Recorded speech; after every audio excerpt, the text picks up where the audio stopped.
idola kita sesungguhnya. Sudah gak punya kuota bang? Waduh, mati gaya bang. Ada?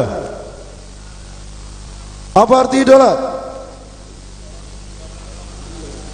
Orang, patung, gambar yang dipuja dan disembah, itu idola. Apakah kita menyembah Rasulullah? Apakah kita memuja Rasulullah? Selama ini kita telah ditipu oleh budaya. Ini yang disebut dengan halusnya jerat-jerat setan, jerat-jerat dajjal. Jadi siapa idola kita? Siapa idola kita? Allah idola kita. Jika idola itu berarti seperti tadi. Tapi apa yang terjadi? Manusia mengidolakan manusia melalui tayangan-tayangan Korea drama, tayangan-tayangan musik, konser-konser musik, dan akademisi dan audisi-audisi. Ada American Idol, ada Philippine Idol, bahkan ada Indonesian Idol. Tidak sadar generasi muda kita dijebak ke dalam sistem mereka. Maha benar Allah yang telah mengutus Rasulullah SAW dengan sabdanya, la tataba'unna sanana man qablakum shibran bisibrin ziru'an bizirin hatta law dahulu juradabina taba'tumuhum. Sungguh kalian akan langkah orang-orang sebelum kalian. Kalian akan mengikuti jejak langkah sunnah orang-orang sebelum kalian. Sejengkal demi sejengkal, sehasta demi sehasta. Tidak terasa kita sesat, kita kafir tanpa disadari. Betul? Terasa kan? Jadi siapa idola kita? Istighfar sama-sama. Dari awal saya sudah curiga, begini dahsyatnya fitnah dajjal. Lama-lama mereka masukkan doktrin dajjal ke dalam drama-drama Korea. Bagaimana tidak suka? Artisnya cantik, mulus, seksi, betul? Susah untuk berkedip. Ustaz juga tahu mana yang cantik, mana yang tidak. Ustaz juga manusia. Dan ini contoh mereka memasukkan doktrin ke dalam drama-drama Korea, Bapak Ibu. Hati-hati nih. Kalau sudah mulai suka kepada drama Korea, ayo. Ini contohnya. Fitnah dajjal dimasukkan 거기서 ke 따온 dalam 것 drama 같아요. Korea. 파티마의 손. 파티마의 손이 무슨 의미예요? 파티마는 마호메트의 딸인데요. 이슬람교에서는 파티마의 손이 천국의 문을 여는 열쇠 역할을 한다고 믿어요. 그래서 정의의 문에 얽힌 전설이 있어요. 천국의 열쇠와 파티마의 손이 맞닿는 날에 비로소 문이 열리고 성이 무너진다고요. 잠깐만. 뭐라고요? 열쇠? 네, 천국의 열쇠요. 파티마의 손이랑 천국의 열쇠.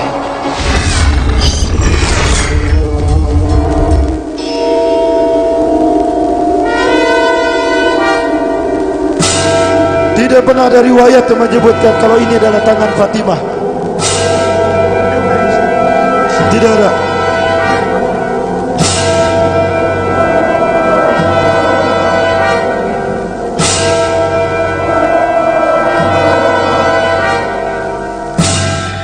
Ya, mulai dimasukkan doktrin-doktrin tadi tanpa sadar. Jadi dibikin dulu cinta-cintaan, pacaran, dicontohkan bagaimana berzinahnya. Karena terlalu sering menonton, maka mereka menyaksikan dan terekam dalam otak sadar mereka. Setelah sudah ada dalam genggaman mereka, maka masuklah doktrin dajjal. Tuh lihat, tanpa disadari. Tidak terasa fitnah dajjal sampai kepada pikiran generasi muda milenial ini sekarang. Andaikan saya sutradaranya, pasti saya bikin Islami itu drama Korea. Kalau saya sutradaranya. Tapi kan saya bukan sutradara, saya mah ustadz. Contoh aja, andaikan saya sutradara, pertama ganti dulu transkripnya. Sudah diganti transkripnya, suruh pakai kerudung, suruh berjenggot, udah gitu suruh syutingnya sholat ke masjid, udah gitu baru ditaujih. Contohnya gini, kalau saya sutradaranya, ini contoh saja ya, cuma contoh.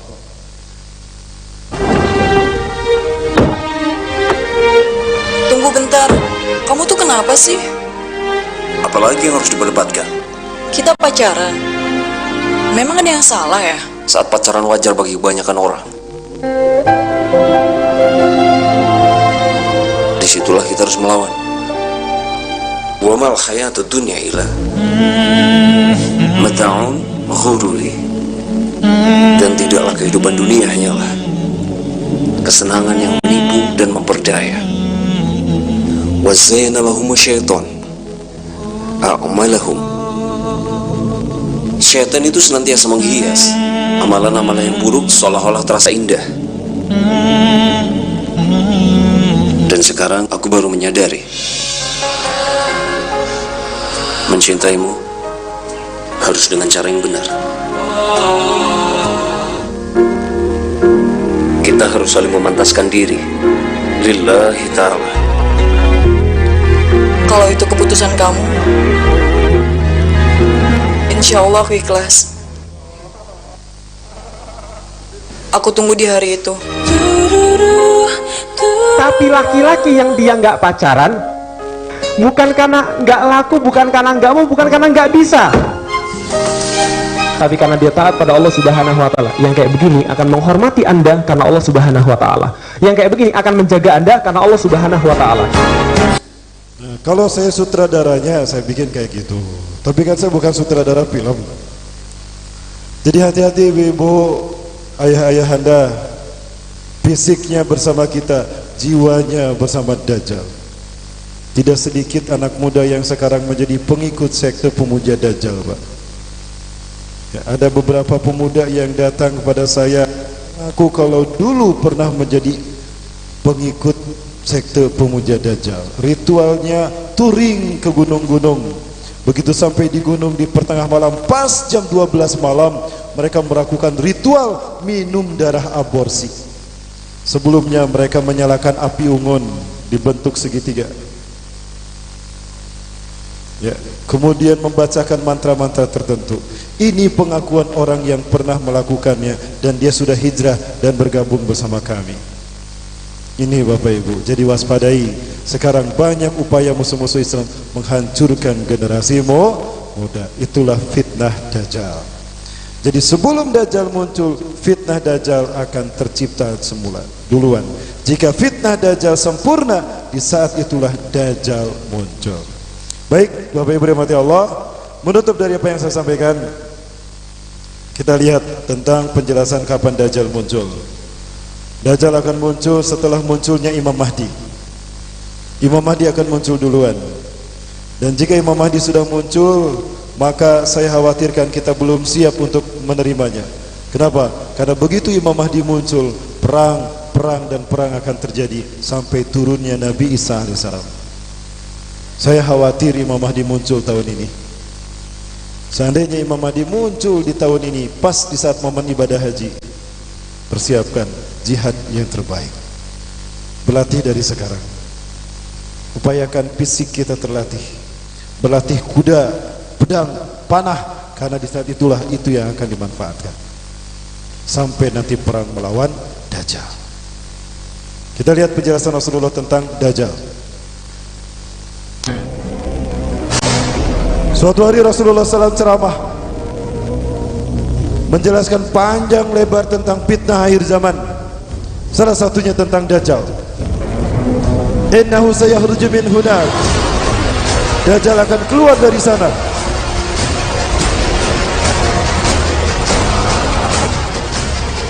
Rasulullah mengarahkan telunjuknya ke Pulau Sedir, pulau di mana Dajjal dibesarkan di usia 5-20 tahun menurut Muhammad Isa Daud. Atau ke atas Rasulullah menunjukkan tangannya, wa huwa yakhruju min hunak. Dia akan keluar dari sana. Pulau Sedir, pulau juga Dajjal. Ada simbol Dajjalnya di sana. Kemudian Rasulullah mengarahkan telunjuknya ke timur, wa huwa sayakhruju min hunaka, dan dia akan keluar dari sana. Saya yakin, bukan maksud saya menduga kuat, telunjuk Rasulullah mengarah ke Isfahan, Iran. Karena ada hadis Rasulullah SAW menyatakan, saya Dajjal ilaikum, ya, wa yattabi'unahu sabuna alaf al-yahud mi wadi Isfahan ala jabhatil fars.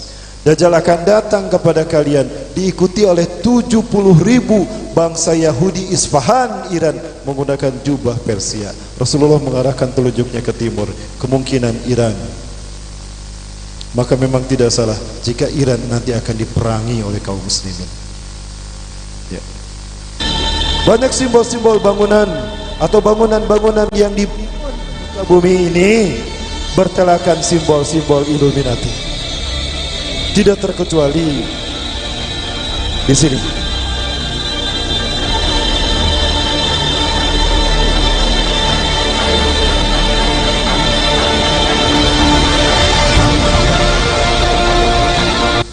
Ada yang menyebutkan kalau simbol mata itu adalah simbol keindahan. Itu alasannya. Kalau memang mata simbol keindahan, apa hubungan dengan kepolisian? Ada hubungannya tidak? Bukan hanya kepolisian Arab yang simbolnya seperti ini. Ada lembaga-lembaga di Saudi Arabia atau di negara Arab yang simbolnya seperti ini. Silakan Bapak Ibu cari di internet.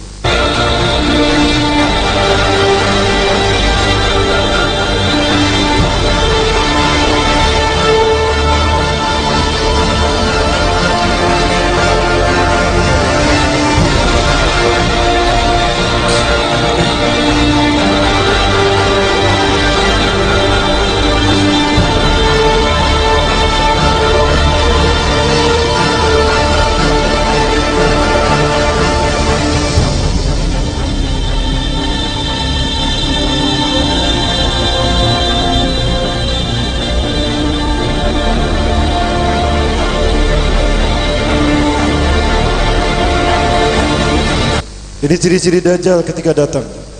Maktubun baina ainai kafara yakrahu katibin wa ghairu katibin, katibun wa ghairu katibin. Di jidatnya tertulis kafir, bisa dibaca oleh yang bisa membaca ataupun tidak. Ya, jadi di jidatnya ada tulisan kafir. Ketika masuk ke Indonesia, kecuali ketika masuk ke Indonesia, ditempel dulu, diganti tulisannya non muslim. Karena tidak boleh nyebut kafir, harus non muslim. Betul. Baru setelah keluar dari Indonesia dicabut lagi, kembali menjadi kafir. And of the things that the Prophet ﷺ related to us was this, that he also said, the Dajjal will come, and he will come to Medina, but it will be haram for him to enter the city of Medina and enter the streets of Medina. So he will be forced to remain outside. So what he will do is that he will camp and settle on some of the salty marshes that will be outside Medina.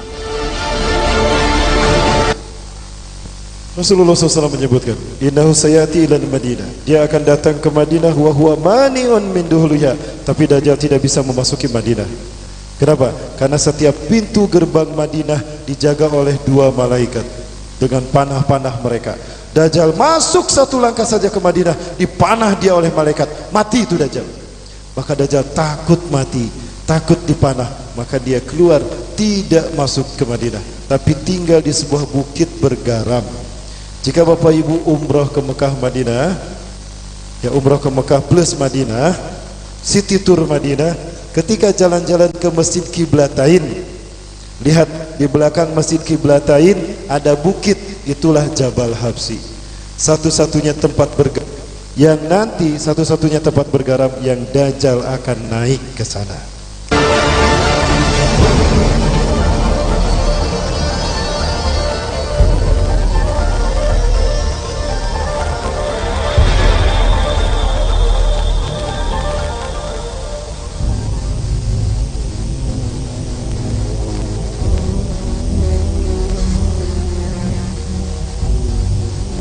Dan ini bukitnya. Perkiraan para ulama ahli hadis, bukit inilah yang akan dinaiki Dajjal nanti. Atasnya sudah dibangun istana. Dan inilah tempat satu-satunya yang bergaram. But the munafiqeen and the others that the Prophet ﷺ mentions, that every munafiq and every kafir will leave the city of Medina and its safety and go out believing that they will find refuge with the Dajjal.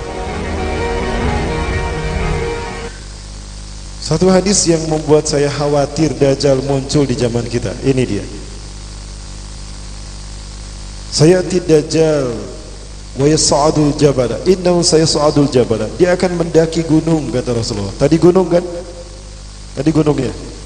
Summa yatawajjah ila jihatil Madinah, lalu Dajjal mengarah ke arah kota Madinah. Summa yaqulu liman tabi'ah, lalu Dajjal berkata kepada para pengikutnya, kalian lihat istana putih itu? Hal aizharu alaikumul dalikal kisral abyad, apakah kalian melihat menara istana putih itu? Dalika Masjidu Ahmad, itulah masjidnya Ahmad. Artinya apa? Ketika Dajjal datang ke Madinah, saat itu Dajjal menyaksikan Masjid Nabawi tampak seperti istana putih. Pertanyaannya hari ini, Masjid Nabawi seperti apa? Yuk kita lihat.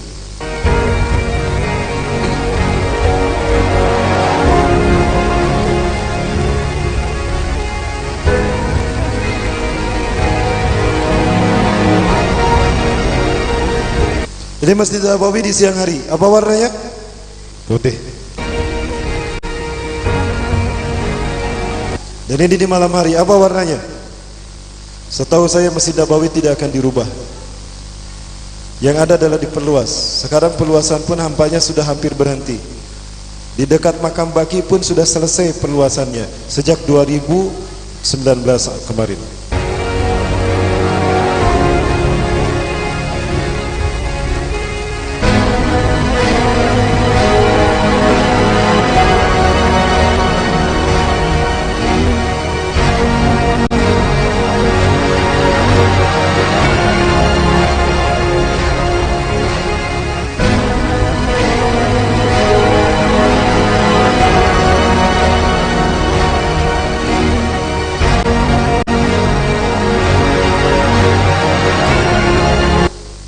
Ini hadis kedua yang membuat saya khawatir Dajjal muncul di zaman kita.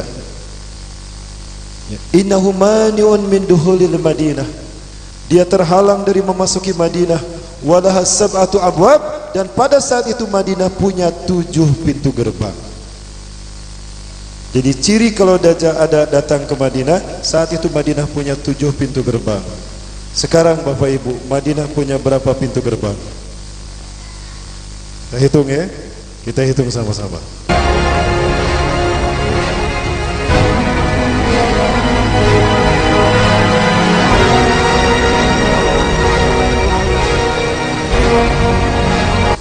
Jeddah, Makkah, Rabik, Badar, Tabuk, dan 2 sekitarnya. Perhatikan, ada 7.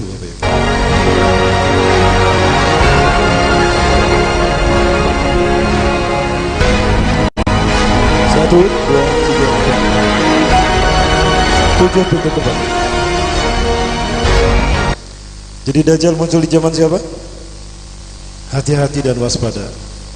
Saya khawatir Dajjal muncul di zaman kita. Dan kalau Dajjal muncul di zaman kita, berarti Nabi Isa pun akan turun di zaman kita. Terbayang tidak Bapak Ibu, peristiwa-peristiwa besar yang disebutkan dalam hadis Rasulullah, kita mengalaminya. Itu pun kalau kita masih hidup. Kita belum bicara perang Pak. Saya belum bicara perang akhir zaman. Kalau saya lanjutkan, satu subuh baru selesai. Nanti suatu saat kalau saya datang lagi, kita bahas perang demi perang yang akan terjadi di muka bumi berdasarkan hadis Rasulullah SAW. Baik, sebentar lagi sampai jam 11 boleh? Kita akhiri dengan akhirnya film ini. Ada seorang wanita Prancis, dia kesurupan. Maksudnya sedang diruqyah. Tiba-tiba jin dalam tubuh wanita tadi beraksi. Dan ini dialog antara jin yang ada dalam tubuh wanita tadi bersama Syekh Abdul Rauf bin Halima. Ini yang terjadi.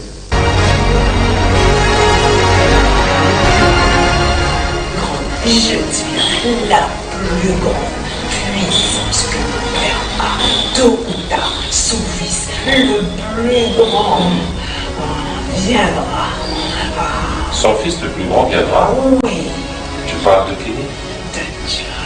Dajjal. oui, Donc les Illuminati préparent Dajjal. oui, oui, oui.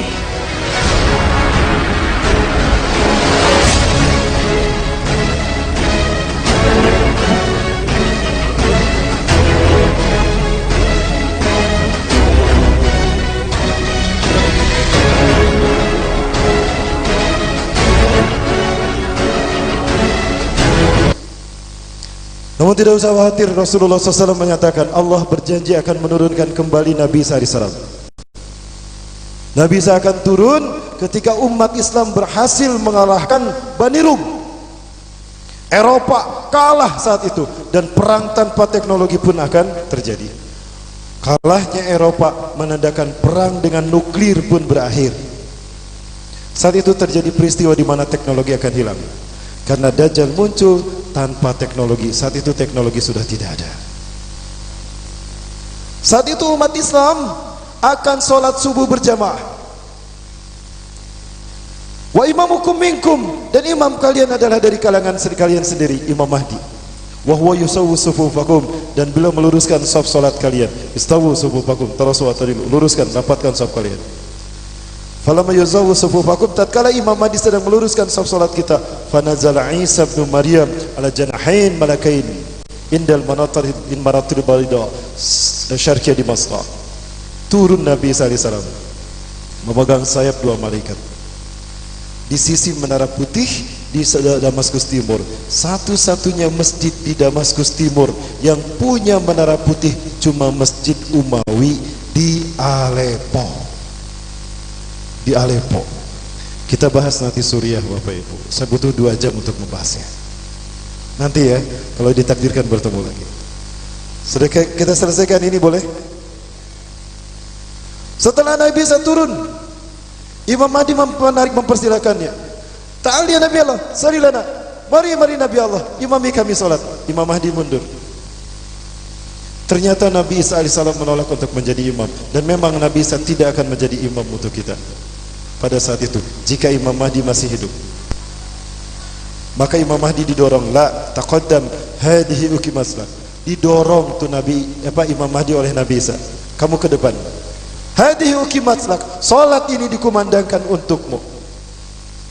Tukramatul ala hadhil ummah, kemuliaan yang Allah berikan pada umat ini. Maka salat subuh pun dimulai. Nabi Isa makmum di belakang Imam Mahdi. Subhanallah, Nabi makmum di belakang Imam Mahdi. Betapa mulianya orang yang mengamalkan sunnah di akhir zaman. Nabi saja makmum. Pelajari Quran surat An-Nisa, surat Ali Imran ayat 81-82. Itu alasan kenapa Nabi Isa menolak untuk menjadi imam salat. Ali Imran 81-82.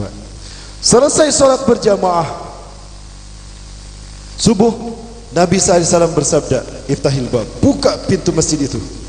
Maka ketika pintu masjid itu dibuka, tampaklah Dajjal dengan 70.000 Yahudi Isfahan Iran menggunakan jubah Persia berwarna hijau. Begitu pintu terbuka, Rasulullah SAW mengatakan, harumnya napas Nabi Isa akan tercium sejauh mata memandang, dan jika orang kafir menciumnya, mati mereka seketika. Langsung itu harumnya tubuh Nabi Isa saat hantam 70.000 pasukan tadi. Pasukan depannya mati seketika, plek plek plek plek plek, seperti orang terkena virus corona. Plek.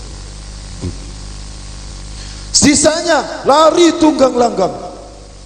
Yang tersisa masih hidup, lari tunggang langgang, dikejar sama kaum muslimin. Walau yahtabi umar syajar wajar, walaupun mereka bersembunyi di balik batu dan pohon berkata, ya muslim, ya mu'min, tal filohil yahud uqtulhu. Sini mu'min muslim, di belakangku ada orang Yahudi, sini bunuh dia. Illa gorkod, kecuali pohon gorkod. Fa innaha syajaratul yahud, karena gorkod adalah pohon Yahudi.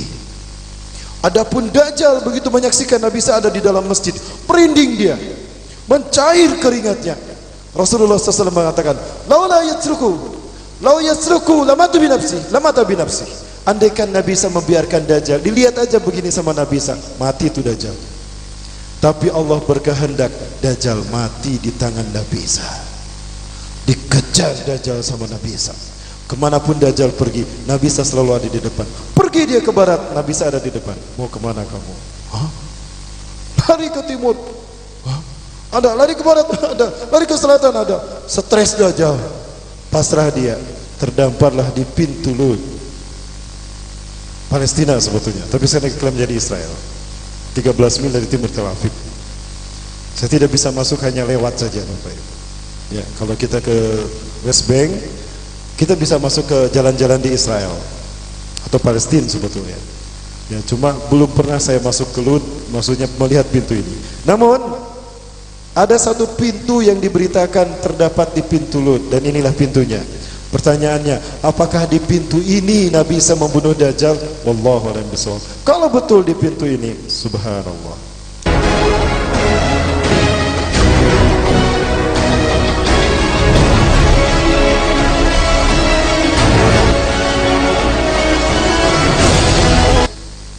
Inilah pintunya. Kalau betul dibunuh di sini, maka luar biasa. Indah cara Allah mendesain kemenangan Islam di muka bumi. Maka saat itu orang-orang Yahudi yang menunggu-nunggu Mesayah, Tuhan yang mereka tunggu-tunggu, terbelalak matanya, karena ternyata Mesayah yang mereka maksud adalah Dajjal yang mati di tangan Nabi Isa. Orang Kristen yang menunggu-nunggu Yesus Kristus datang, terbelalak matanya, karena Yesus yang mereka tunggu ternyata mati di tangan Nabi Isa. Begitu pula dengan orang-orang Syiah, orang Majusi yang menunggu-nunggu Al-Mahdi Al-Muntazar, terbelalak mata mereka karena Al-Mahdi Al-Muntazar yang mereka tunggu-tunggu mati di tangan Nabi Isa. Rontok tiga agama, Yahudi, Nasrani dan Majusi. Ketika tiga agama ini hancur, maka hancur semua agama di dunia. Fayakunu dinu kulluhu lillah. Maka yang tetap tegak di muka bumi adalah Islam. Takbir. Maka Nabi Isa pun menghancurkan salib. Mana salibnya? Bawa dia ke sini. Dihancurkan sama Nabi Isa. Fayaktulul hingzira, Nabi Isa membunuh babi. Wa yadul jizyah, dan menghapuskan jizyah. Amanlah sejahtera umat Islam saat itu. Tinggal satu fitnah lagi Bapak itu, fitnah Ya'juj dan Ma'juj.